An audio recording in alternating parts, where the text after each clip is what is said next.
working, thank God. Oh, morning, fellow zombies. Yeah, I'm definitely sleep screwed up and emotionally screwed up at this point. It's 2:47 in the morning. It's a Sunday, 5/21/2023. The Weaver, John C. Roseman, California. Oh, we have issues. I was trying to talk about them in the other videos. The Caro is back.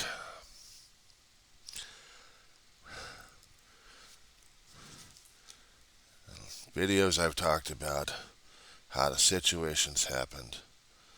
I try to leave messages with friends I need advice from, help with. And I feel like I got lost again. One person, one of my neighbor friends, thank God, he was still here just at the right moment, and I talked to him about it. He was concerned, but at least I got moral support. And he knows her too. He knows about her, he's talked to her. He didn't like the situation at all. But if there's going to be a buffer, I need to find me a buffer at this point. Here's the thing.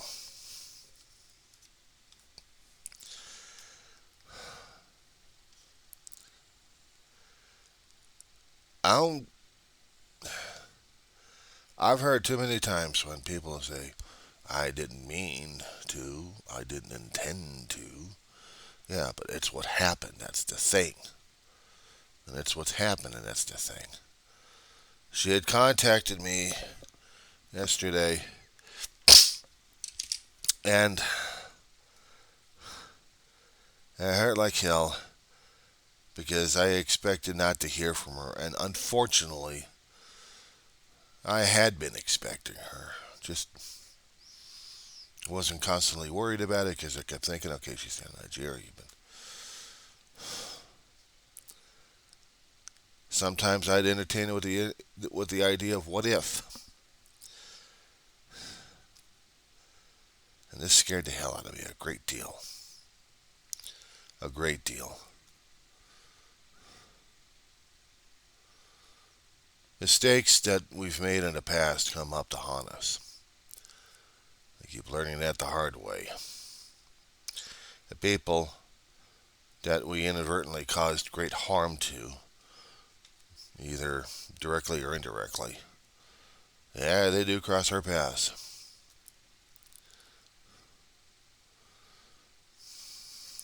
I'm reminded of some things I can actually deal with, and other things I'm having a hard time not dealing with. A reminder this morning while walking my little dog. One of the neighbors that hates my guts royally, we had a fight over about a couple of years ago. And we still haven't talked to each other since. Yeah, I called him G-Man. And he was formerly gang, and then shot in the head, crippled a bit. Personality screwed up. He was still gang, though. He tried to change his ways a bit, but then the gang influence came out of him, and he's still a pain in the ass to me. However, one incident that happened that somehow he got involved with first, and he didn't want me to get the police involved in this situation. But it got me involved directly because of his actions or inactions. It didn't matter. I called the cops to get the damn thing resolved, and he didn't like it. He screamed and yelled at me in front of neighbors, insulted me like crazy, trying to belittle me. And I'm looking at the assistant managers on the property at this point. I'm like, she's seeing it, and I'm talking to her about it. And the only way to deal with a guy like him is just to leave him alone. He's one screwed up individual.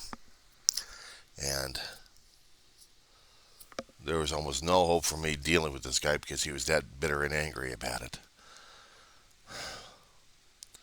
Over a misunderstanding. My question is, how much of a greater misunderstanding do I have in this situation regarding the Caro's situation? Having going through this damn thing,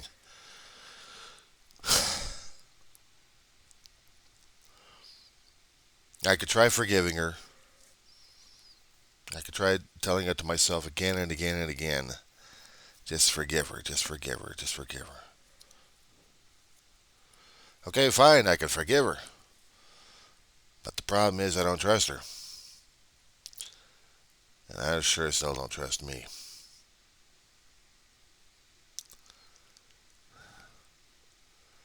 I know it got me and my brother injured. My brother was steadfast with this woman.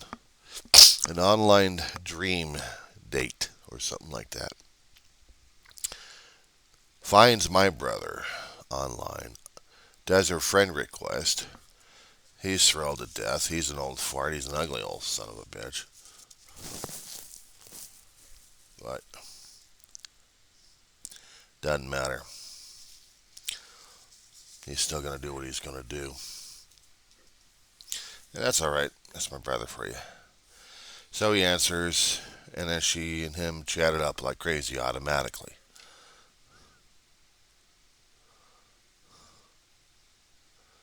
The next thing I know, it's like months later, we're already having issues concerning about a place that we actually had for ourselves right after our mother's death. We lost it.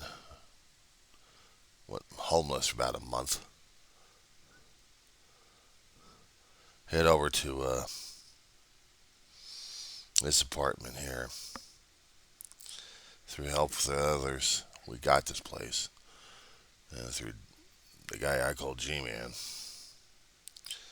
His real name's Eugene. I don't know his last name, unfortunately.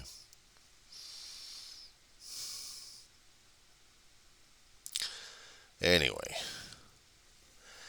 originally he helped me and David out with a few things that we needed. We borrowed from him until we got our own stuff and then gave back the loan stuff. We tried to be cordial with each other, tried to be friends with each other. Mainly acquaintances or good neighbors.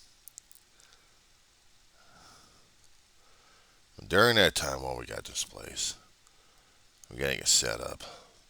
And Dave's health hadn't fallen into the drink during that time. I'm going back to college. And old Fart wants to go back in there and get a degree, just to prove to myself that I can actually go through college. Junior as it is, I don't care. I was going to get this damn thing done and over with. So slugfest on that one. In the first semester, I was going to use the scholarly money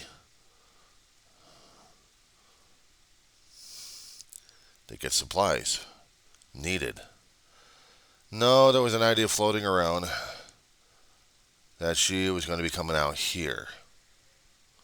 We were going to be all living together in one roof. I'm like, oh, terrific. There goes logistics right there. It was even worse. We didn't even realize she already had plans made until after she carried the damn thing out and started screaming for help after my brother. Which really pissed me off at that point because I'm thinking, what the hell we get ourselves into this time? She was coming from Cleveland, Ohio. She was supposed to be half Swedish, half American. She was born of wealth and privilege. And yet, because of circumstances, wound herself in America. She was born in Sweden, but because she had a American nurse, big whoop, and her father was supposed to be some kind of great architect or something like that, another big whoop, working for the Swedish government. He theoretically owned property and he was rich. Yet they died off. She gets sent to America to grandparents of the mother. She stays there till about maybe about 18. They die off, according to the story. So she was left to fend for herself until she found some rich Swedish royalty guy. Problem is, the baby was born in the United States territory, became a United States citizen, but because it's Swedish, baby was taken to Sweden, according to her story. She was stuck, had to fend for herself. So by the time David got a hold of her, it's already been, what, nearly a no, almost a decade since she's lost a kid or something like that. I don't know how the hell she was surviving, and there was not much more detail coming out of her at that point. Except that's what David got. Except a little bit more dramatic after this one. She was supposed to be coming from Cleveland, Ohio. So that's where she was residing for the past several years, probably on some kind of GR, or General Assistance in her state. I know, the story gets weirder, doesn't it? Much more weirder. She gets a letter from a Nigerian lawyer who tells her about property and of a will, not to mention inheritance. She was supposed to go to Nigeria to handle it, but she needed money to get there. On the pretense of coming over here, she got my money. Well, my brother was very persuasive, being a brother as he is. I'd do anything for his ass, but man, I should have been having alarm bells screaming on this one. She was supposed to be coming over here to California to live with us. My brother was so excited about the damn thing. We get the call. We get over to the airport. It took us a long while, but we made it over there. And then we get contacted by her. She's in Nigeria.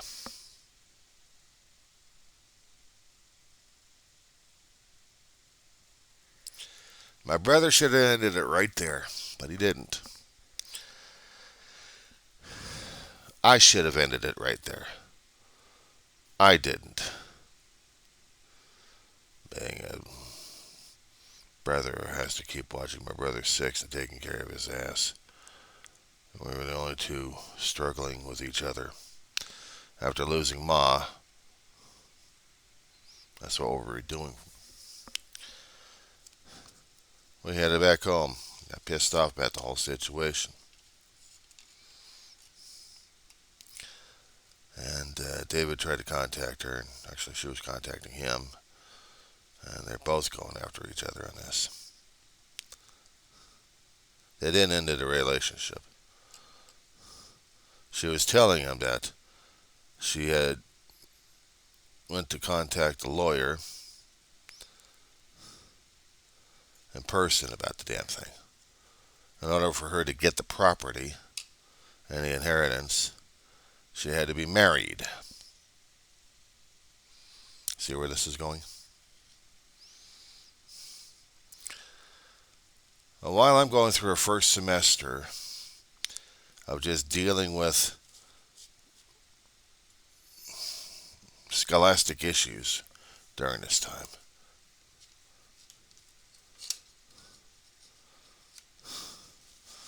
we get the paperwork.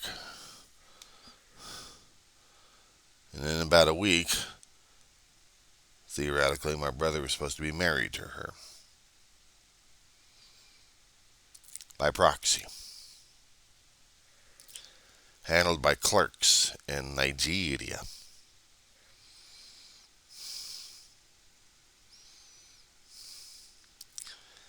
I should have smelled a rat. I should have done something about the damn shit. I didn't. My brother should have known better. He was the one looking out for scams and Carnoters left and right.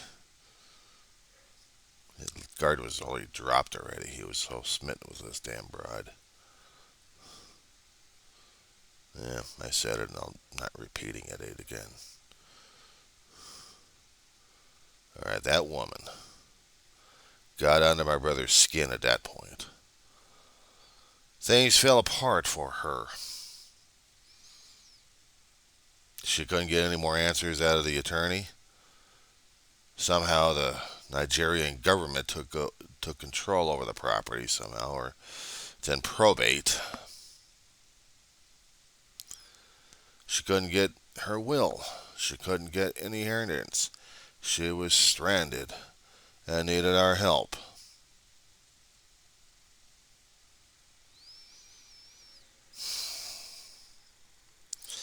We didn't have a pot to piss in, and we got to help this woman out.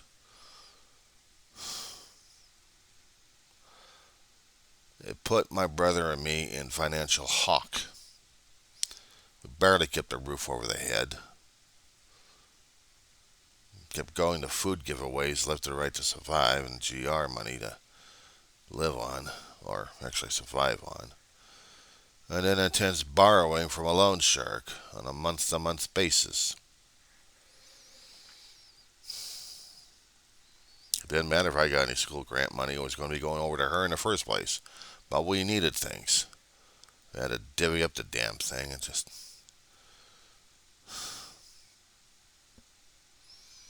She had to survive. She couldn't find anybody else to mooch off of.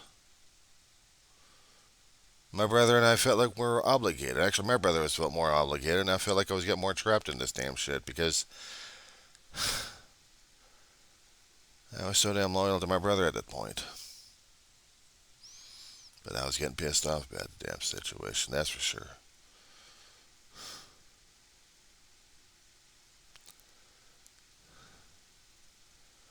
So it was for 3 years. We got worse and worse economically.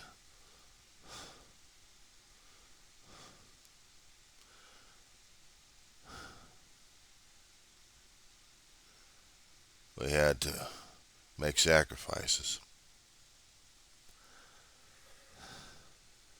I went through school, through the college system, the grant systems, because I was disabled. I qualified. So I was actually able to get through classes and pass them like crazy.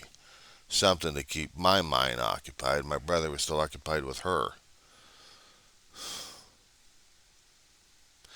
He was so hopeful before all this damn stuff happened, that before she pulled this going to Nigeria crap, that she was going to come and by, and he was living on cloud 9, and then the whole damn thing burst on him.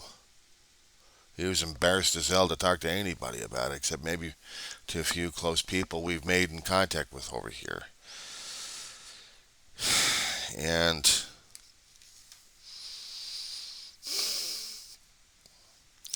I didn't know what the hell to do for my brother at that point. I really didn't.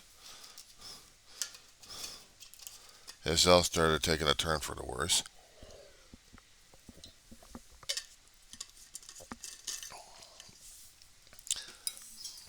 I had to focus on that one instead of on her, or her needs were.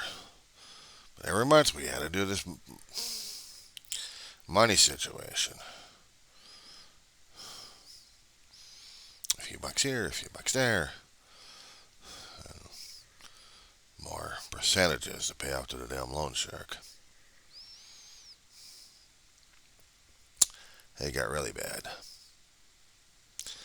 He passes away. Loan shark disappears after he gets paid off. I can't send her any more money.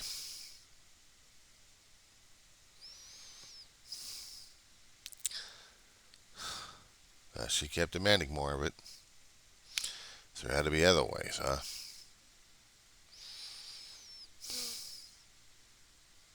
Yeah. But the stress of it was getting to me. I just lost my brother, damn near lost the apartment, had to fight like crazy to keep the roof over the damn head. I had to look at priorities and I had to look at things that were important. And Carol was turning out to be more of a pain in the ass, and more of a liability than anything else. I had to make a decision.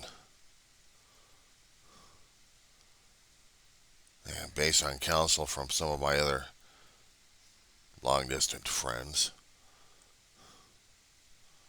I had to shut her off completely. It was getting to the point I couldn't think or sleep at night. And now it's starting up again. It's been almost just about 3 years since I shut off contact with this person. This Carolina Helen Thingvall. I don't know if she was legitimate or not. I don't know. I kept wondering and praying.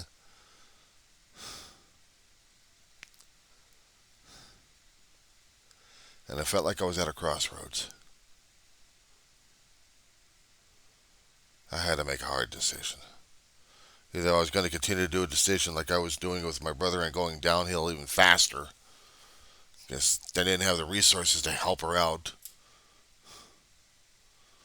or the ability to help her out more.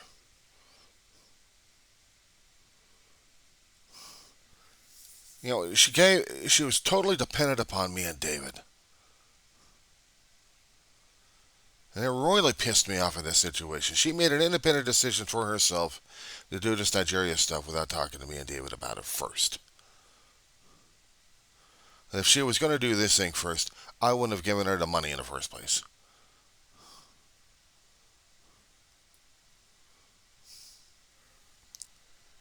But she made it. And I wasn't going to have anything else to do about it. I even had an argument with my brother a couple of times that I left the house. It took me about a few yards away, and before I turned back, realizing I had no other place to go. My brother had no one else to help take care of him. We both needed each other. Those were the priorities. Taking care of my family. David kept insisting I look at her as family. We have to keep taking care of her. I said, no, she's not family. She's a scam artist. We knew about scam artists in our own damn bloodlines. And how they tricked us. So there was no way in hell I was going to be able to trick anybody else in the bloodline, let alone some other stranger coming into the damn household, and I'm supposed to treat him as family? No.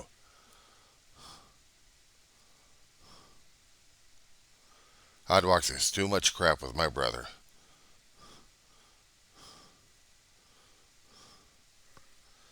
No, I wasn't accepting her.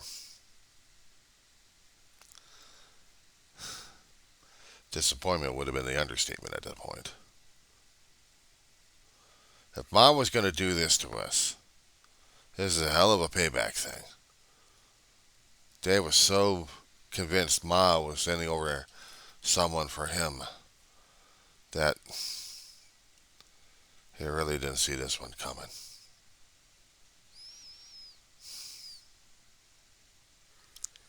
That's why every time there's been a friend request by anybody, I had to check them out just to see whether or not they're legitimate or not. And if I had a gut feeling that they were, no, they're doing this veneer and facade shit, bye, Block City, next. Anytime somebody kept following me on social media, I left them, I blocked them, I didn't want to deal with them.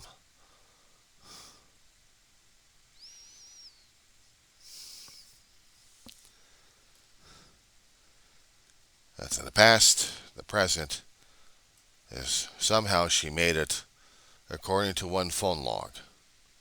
and a message text that she's out in Illinois. How the hell did she come back to the States? And if she had the power to do that, or actually managed to get the money doing that, how long did it take for her to do that shit? And the other thing is, am I willing enough to talk with her about all this shit? I'm still angry about it. It scared the hell out of me yesterday, and I had to block everything else again. Just wanted to run and hide, but this time it's like, I don't want her here, period.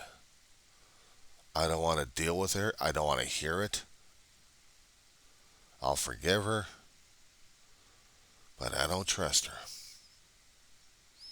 And I don't want to hear the fucking excuses coming out of a lying at her.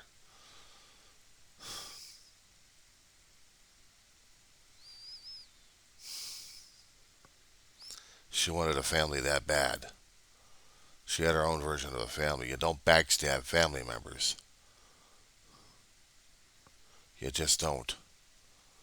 And I end up doing the same damn shit by cutting off contact with her because I wanted to save my own damn sanity.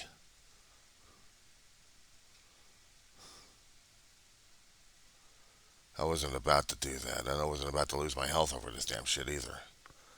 Nothing. The situation was well beyond my capabilities. I was getting no help at all.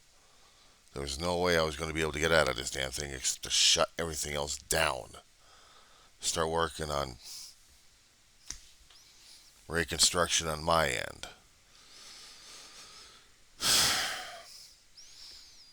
That's still not good for me here. I still got a bug war dealing with in this apartment.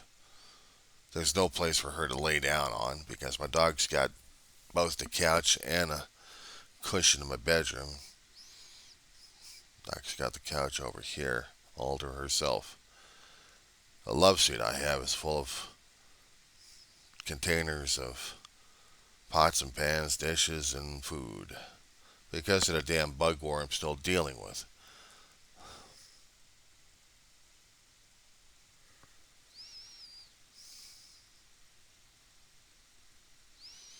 This is not a conducive place to have somebody coming over here, even for a visit. But to live over here, forget it. I'll probably use the rent at this point over here, but I'm not using that damn excuse. I'll deal with it on my own. I know it's a pride and ego thing at the situation here, but no, it's my survival right now. I'm being a pain in the ass about it. I know it. I'm an asshole. I know that too.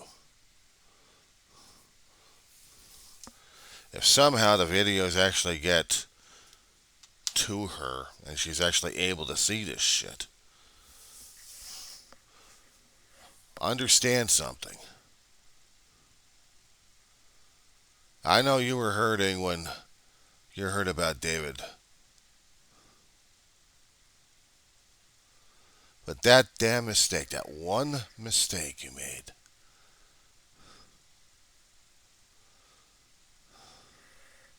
set a whole chain reaction going off.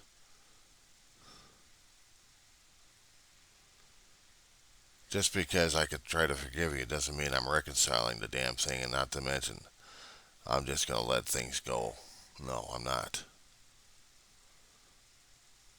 I don't know you. I don't trust you. You're not family. I have biological family I don't know and trust. And I lived with them a lot longer than you. They consider me black sheep. So be it.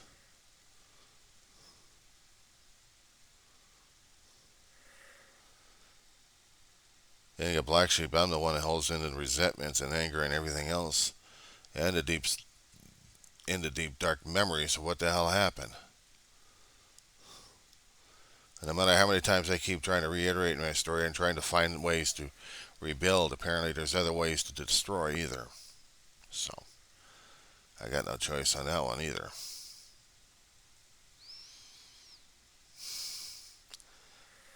I try to throw out olive branches and I get shit.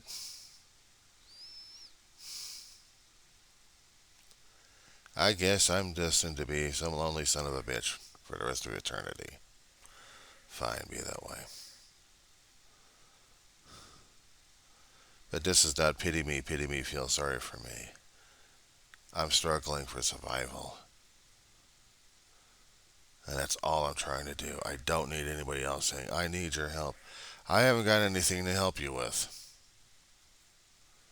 I really don't. And if I did, I still don't trust you.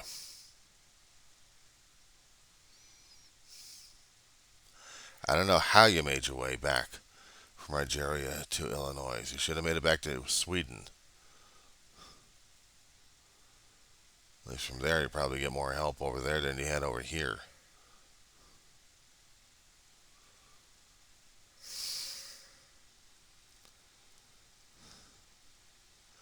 I wish things could have been different. If you had just talked to us before you made that damn decision, none of this would have happened. Maybe if there's a way of reconciliation on this damn shit, I don't know. If there's a miracle, God knows it. God has it. I don't know what the hell it is. If there's any chance of reconciliation,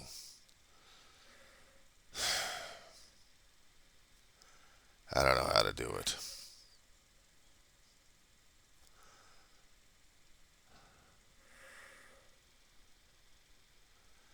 Friends are hard to come by. I lost the only true family I ever trusted and loved. And wouldn't been through a hell of a lot through my lifetime. But at least that was a lot. So, trying to make new family members is hard as hell. Very much hard as hell. There's no life over here. I'm not planning on moving anywhere else just yet. Until somebody else probably throws me a damn curveball on this place, then I'm really screwed over on that one. But for right now, I've got no issues yet. And I'm struggling. Struggling to pay rent, bills, keep the food going, keep my dog healthy enough, and maybe get to college. That doesn't mean I'm swimming in money either. Even though you may think I am. Hardly. And as for having somebody else over here that I have to deal with on a constant basis, I'm not emotionally ready for this shit either. I tell you the truth, I'm not ready for that damn crap at all. And if you bother to watch some of the videos I've had talking about the shit I've been going through these days, you'd probably understand and probably stay the hell away. So what you two probably would want to come over or try to contact me. Don't.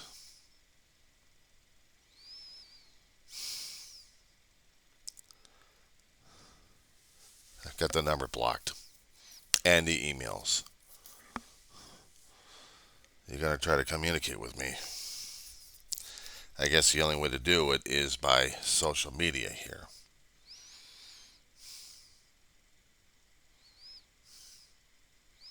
You're going to tell me your story in video.